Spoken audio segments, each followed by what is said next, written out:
also protested against the Saudi invasion. Several rallies were held throughout Karachi following Friday's prayers. The protesters condemned the government of Prime Minister Nawaz Sharif for supporting the Saudi move.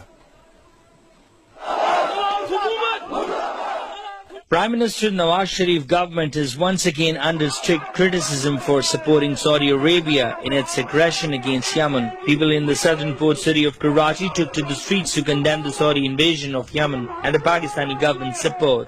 These furious demonstrators are demanding the Nawaz administration to step back from joining Saudi invasion of Yemen. Participants slammed the government for supporting Saudi Arabia while it had turned a blind eye on the sufferings of Gazans when they were bombed by Israel. Saudi government paid the Nawaz administration $1.5 billion last year that the government insists was a gift from the kingdom.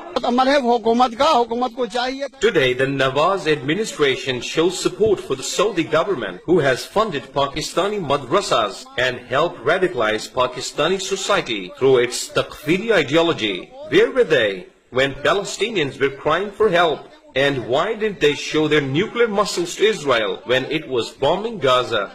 In a press conference, Majlis-e-Wahdat-e-Muslimin also condemned the federal government for making such announcement without debating the issue in National Assembly. The opposition leader Imran Khan also tweeted that Pakistan should play a lead role in bringing peace instead of joining the Saudi invasion of Yemen.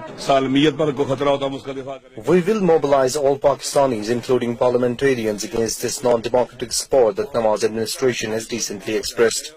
Pakistan is a democratic country and one man cannot take the decision to join Saudi Arabian war against any country. We will mobilize public support against any such action and will tell everyone that our military institutions are not for sale.